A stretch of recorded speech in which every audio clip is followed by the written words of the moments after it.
a service of CNC Worldwide.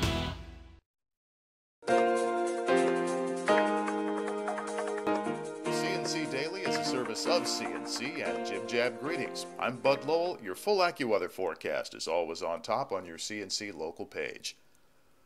On Tuesday, residents of suburban, village, and small city school districts have the chance to vote on their district school budgets and to elect school board members. And that's our focus on this edition. City of Rochester, you get to sit this one out. You're in the Big Five school districts, so the budget your school board adopts is approved by City Council and the mayor, and you elect your school board members in the fall. This year, each district has been under pressure from a new state law to hold property tax increases at no more than 2%. It's actually a lot more complicated than that. It follows a formula set out by Albany, and the actual rates won't be figured out until August, so your tax bill could still go up by more than 2%. At any rate, voting is 6 a.m. to 9 p.m. in every district, and it takes place at designated schools. If voters reject their budget, the district has three options: send it back to the voters for another try, rework it and send the new version to the voters, or adopt a contingency budget that funds only what the state considers essential services. Those don't tend to be popular because sports programs usually have to go and districts have to charge outside groups to use the school buildings. Okay, on to the individual budgets for the districts that we cover on these pages. In alphabetical order, we start at Greece Central. At $197.5 million, the proposed budget comes in at $119,000 less than the current year's. It closes a $7 million revenue gap, in part through the school consolidation plan approved earlier this year. The rest comes from cutting other spending and raising taxes. The gap comes from a combination of rising costs, no increase in state aid, and the end of funding from the federal stimulus program. The Greece budget proposal comes in safely under the property tax cap, 1.73% increase.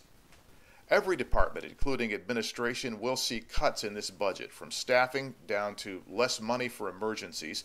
It cuts the equivalent of 65 full-time jobs from the district.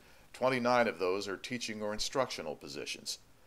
Voters are also being asked to authorize the purchase of 19 buses at a cost not to exceed $1.865 million. Of that amount, $370,000 will come from the district's bus reserve fund, and the remaining will be financed over 5 years.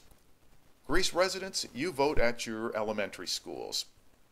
There are also 5 candidates running for 3 seats on the school board, and you can read their positions on greecelive.com or the Greece Schools webpage.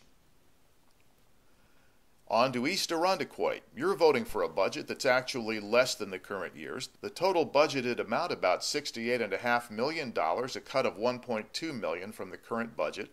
Although proposed spending is down, the proposed tax levy still has to go up. The district had to close a $4.4 million deficit, again caused by reduced state aid and by rising costs.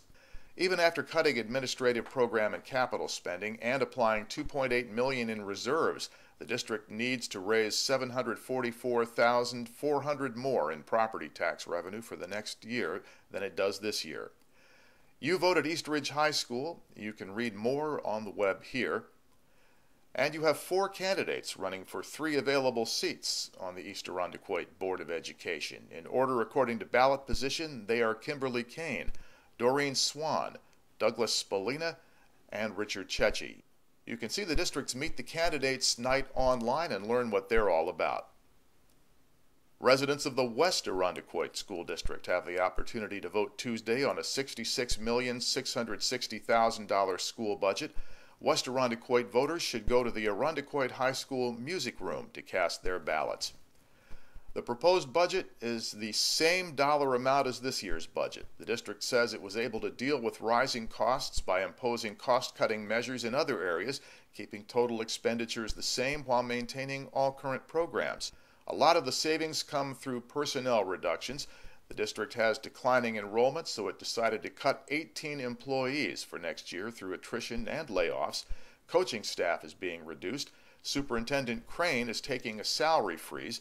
That and other measures have cut personnel expenses by $900,000. 3 candidates are running for the West Arundequoit Board of Education: Stacy Crowder, Becky Schultz, and Charles Perrode. Their particulars are up on irondequoitlive.com. Penfield Central residents, you vote in the Penfield High School gym, again 6 a.m. to 9 p.m. as in all these elections. Your district's proposed budget is $85,070,685, a 2.3% increase over the current year.